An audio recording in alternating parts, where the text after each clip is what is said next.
On April 12, 1861, South Carolina troops opened fire on Federal forces in Fort Sumter, initiating the American Civil War. 4 years and 2 million casualties later, the North would stand triumphant over a broken and devastated South. What drove the southern slaveholding states to war is simultaneously complicated and extremely simple. Numerous disputes and confrontations had threatened the union between the states since independence.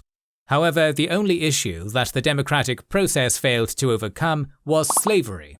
Ultimately, it was the fear-driven need to preserve the institution of slavery that caused the American Civil War. There was no doubt of this at the time. There should be no doubt now. Welcome to the introduction to our new series on the American Civil War, where we will discuss the lead-up to the deadliest war in American history and discuss the causes that led to it. Spoiler alert, it was slavery. When you march to war, you leave behind certain securities of everyday life.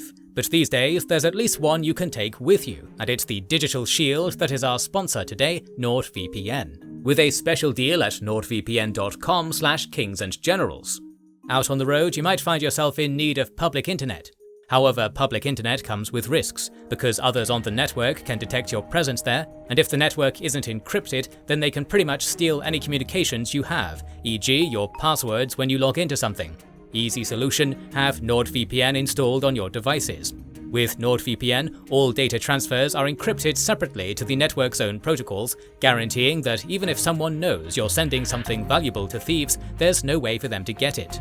And whether traveling or at home, you can also use the other side of NordVPN, change your IP address to all sorts of locations to access regional internet services. For example, use your home region to surf as if you were back there, or a foreign region to access content not available in your territory for one reason or another, and there's usually quite a lot of this.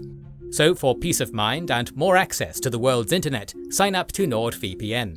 You can now get 4 months extra subscription on a 2-year plan if you buy NordVPN at our link nordvpn.com/kingsandgenerals, and try it risk-free thanks to their 30-day money-back guarantee. That's nordvpn.com/kingsandgenerals. The eminent Civil War historian James M. McPherson describes slavery as the basic and most deep-rooted cause of the Civil War, a stance with which we wholly and unequivocally agree. While the immediate cause of the war was Southern secession and numerous other issues exacerbated tensions, the proximate cause was slavery. Absent that peculiar institution, there would have been no Civil War. However, you shouldn't take historians' word for it, for the Confederates' own words agree with them as well. The Confederates were quite open about slavery being their reason for revolt. In personal letters, church sermons, newspaper articles, and even their founding documents, the Confederates repeatedly stated that maintaining slavery was the entire reason for secession. The second line of Mississippi's Declaration of the Causes for Secession states that our position is thoroughly identified with the institution of slavery, the greatest material interest of the world. It then proceeds to lay out 17 grievances regarding the threat to slavery by free states, before declaring, we must either submit to degradation and to the loss of our property worth $4 billion of money, or we must secede from the union framed by our fathers to secure this as well as every other species of property. The original seceding states, who made their own declarations, had the same grievances and drew the same conclusion, though far less concisely. The Confederate Constitution was similarly clear about defending slavery. It was mostly copied from the US Constitution, except for adding protections for slavery and restricting internal improvements. Article 1, Section 9, Line 4 of the Confederate Constitution states, "No bill of attainder, ex post facto law, or law denying or impairing the right of property in Negro slaves shall be passed," while Article 4, Section 3 specifically allows slavery in any new territories. In defending this constitution, the Confederacy's Vice President Alexander H. Stephens explicitly confirmed that the Confederacy was specifically created to defend slavery. In his famous Cornerstone speech, he states, The new Constitution has put at rest forever all the agitating questions relating to our peculiar institution, African slavery as it exists among us, the proper status of the Negro in our form of civilization. This was the immediate cause of the late rupture and present revolution. He further asserted that contrary to the Declaration of Independence proclamation that all men are created equal, our new government is founded upon exactly the opposite idea. Its foundations are laid, its cornerstone rests upon the great truth that the Negro is not equal to the white man, that slavery, subordination to the superior race, is his natural and normal condition. Throughout the speech, Stevens blatantly and unequivocally rejects all American founding principles which could threaten the institution of slavery. He made no effort to hide the truth that the South was seceding to continue the enslavement of Africans. Confederate President Jefferson Davis preferred to be more guarded about secession's causes, and always couched them in terms of property rights. However, he never publicly disagreed with Stevens, and no evidence exists that he did so privately. In fact, it's quite clear from his words that he had the exact same sentiments as Stevens. In his farewell address to the Senate, he repeatedly defended the idea that Africans were inferior and deserved to be slaves, as in the Constitution, we find provision made for that very class of persons as property.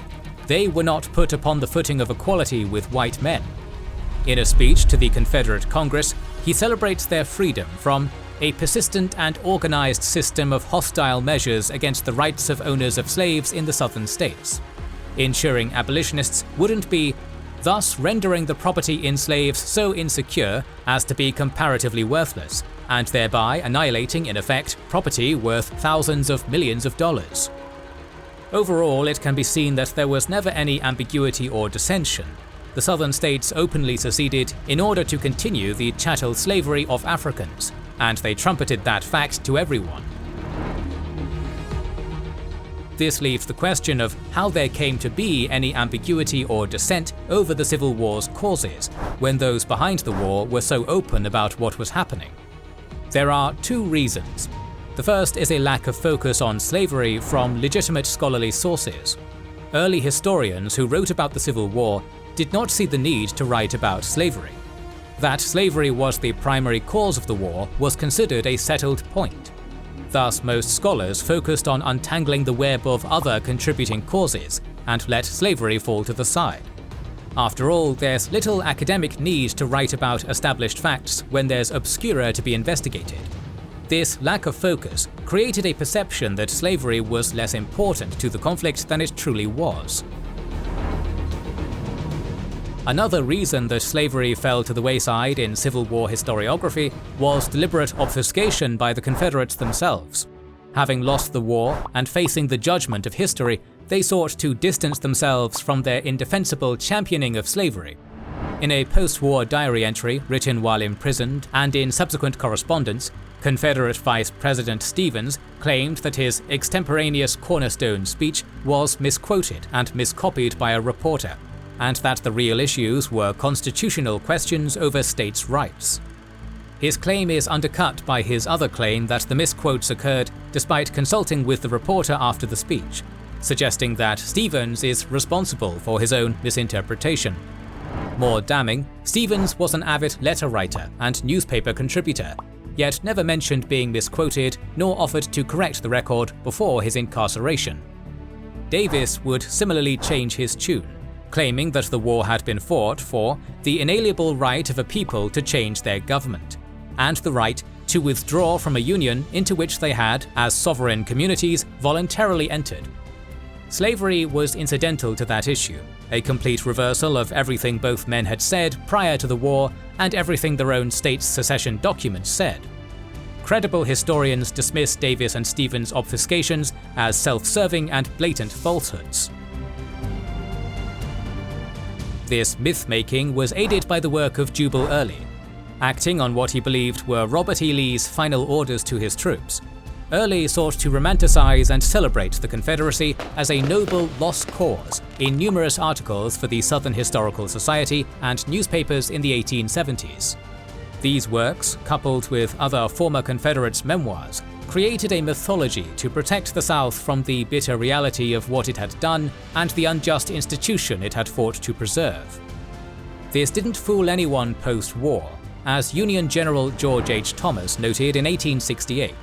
The greatest efforts made by the defeated insurgents since the close of the war have been to promulgate the idea that the cause of liberty, justice, humanity, equality, and all the calendar of the virtues of freed men suffered violence and wrong when the effort for Southern independence failed.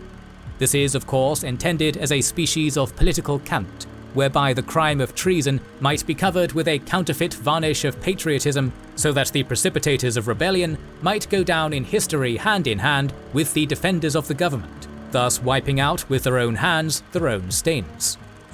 All in all, the dedicated efforts of lost causes enabled post-war Southerners to blur slavery's importance to the war, but there was no true doubt then, and none should remain. The exact reasons why the South was willing to fight were as complicated and simple as why slavery was the cause. Historians agree, and Confederate rhetoric corroborates, that fear drove Southerners to rebellion. Exactly what those fears were, and which were most important, is still a source of considerable debate, but three of them stand out. The most visceral fear was of the slaves themselves. This may sound absurd, but as Thomas Jefferson eloquently observed in 1820, slaveholding is like holding a wolf by the ear. We can neither hold him nor safely let him go. Slave owners lived in perpetual fear of slave uprisings, and with good reason. Many of the richest slave owners were classically educated and familiar with Spartacus and the Roman servile wars. They drew parallels between themselves and those ancient Italian slave owners who had been cut down by their slaves. More pressingly, the Haitian Revolution, which happened only a few decades before the American Civil War, was still fresh in everyone's memory. The brutality and cruelty of that conflict were bad enough, but far worse for the Southern slaveholders was the 1804 massacre of surviving French citizens on the island. Southerners, even those who didn't personally hold slaves, feared suffering the same fate if they lost control of their slaves. Demographics made this fate seem highly plausible. According to the 1860 census, the United States population was approximately 31 million, of which about 4 million were slaves. The free population in the states that formed the Confederacy was about 5.5 million, with about 3.5 million slaves. South Carolina and Mississippi had more slaves than free citizens, which was a contributing factor in those states being the first two to secede. In the event of a widespread, dedicated revolt, state governments feared they would lack the manpower to put down the rebellion. Worse, the North might simply watch the rebelling slaves exact just retribution and do nothing, which certain firebrand abolitionists certainly advocated. In the slaveholders' minds, releasing their slaves from servitude could only end in disaster, even as they encouraged the slave population to grow. There had already been a number of localized slave rebellions which had been defeated more by luck and by the rebels' mistakes than any competence on the Southerners' behalf. The Southerners foresaw an oncoming disaster of their own making, which an indifferent North might allow. However, they needed slavery too much to make any choice but to hold on as long as possible. A related fear was the loss of political power. Freeing the slaves would mean giving the black man the right to vote, and even if things didn't turn violent, the sheer number of former slaves would be a threat at the ballot box. Southern whites feared newly enfranchised black voters taking political power away from whites and possibly using it to oppress them as they'd been oppressed. A more immediate fear was their states losing relevance. The South was rapidly losing power to the North and West, and it feared that soon the other regions would simply stop caring about their needs and push their own agenda. The slaveholding states had agrarian economies that depended on a favorable balance of trade and low industrialization to be profitable. However, both the North and West were rapidly industrializing and were looking for increased government spending on infrastructure and protective tariffs. Given that most immigrants were moving to the North and West, it was only a matter of time before non-Southern interests dominated national politics. It was already clear in 1860 that the so-called slave power was dying. 9 of the first 15 presidents were Southerners, and the ones from the North had relied on Southern votes to win their elections. However, when Abraham Lincoln handily won the Electoral College, despite not even being on the ballot in much of the South, it was clear that the slave states were now in the minority, which was unlikely to ever change since few areas west or north of Texas were suitable for cotton production and therefore slavery. This economic bottleneck was a key Southern problem. The antebellum South was utterly dependent on slavery. Ever since they were first settled, the economies of the southern states had been built around agriculture, with large plantations being the economic capstone. This system was nearing collapse in the 18th century due to the falling prices of southern cash crops and the devastation of its soil. Eli Whitney's cotton gin changed everything. Cotton was native to the South and grew well even in depleted soil, but cultivation was minimal due to the seeds being extremely hard to remove by hand, limiting production to 1 pound of cotton per day per worker. Gins, which had existed in India and China for several hundred years but never made it west, easily sorted the seeds from the fibre and could process 50 pounds of cotton per day. Meanwhile, Britain was in the throes of the early Industrial Revolution, built around its textile industry. Thus, at the same time that the South began bringing cotton cultivation online, Britain developed an almost insatiable appetite for cotton. This turned cotton from a pesky weed into white gold. The South traded cotton at top dollar to British ships at their ports in exchange for British manufactured goods. This trade was phenomenally profitable for both sides, and by 1860, 57% of US exports were Southern cotton, worth $191 million. This made cotton planters the richest men in America for decades. King Cotton completely rewrote the South's economy, and production soared. This system could not exist without slavery. The most profitable type of Southern cotton could be harvested up to 7 times a year. Cotton had to be picked by hand, which was unpleasant in the southern heat and dangerous due to the plant's rock-hard and razor-sharp bolls. The profit-maximizing amount of labor was 1 hand per 10 acres, picking 200 pounds of cotton per day. Cotton would readily grow in any warm, humid climate, but it wasn't possible at the time to increase yield per acre. Growing more cotton required more land, which required ever more workers. Luring non-enslaved workers to such a back-breaking job would have required extremely high wages, all them having literally no other choice. With the American frontier promising limitless possibilities and the rapidly expanding northern factories always hiring, southern planters couldn't compete in the labor market and maintain their profits. Therefore, the lowest cost option was slavery, which was a steep investment up front in exchange for very low maintenance costs over the long run. This resulted in plantation owners pouring money into buying increasing amounts of slaves and land unsuitable for anything but cotton farming. An 1860 estimate suggests that the total value of American slaves was at least $2 billion, at a time when total government revenue was about $4 billion. Almost all Southern wealth was tied up in slavery. By this point, the Southern states were totally reliant on a dangerous economic system. Known alternately as Dutch disease, the resource curse, and a rentier economy, it created a system of dramatic inequality and economic stagnation in which extraction of a high-value resource is so profitable that all other industries struggle to compete. The easy money in resource extraction leaves little incentive to invest in other economic sectors, and so they are left to wither and frequently die. Thus, a rentier economy becomes dependent on the resource, and should that sector decline, the entire economy collapses. This causes an enormous wealth gap between those who profit from the resource and the general population, leading to instability. Most rentier states in the modern world use a combination of violent oppression and social welfare to quash dissent. The slaveholding South certainly used extreme violence to keep the slaves in line, but not the white population.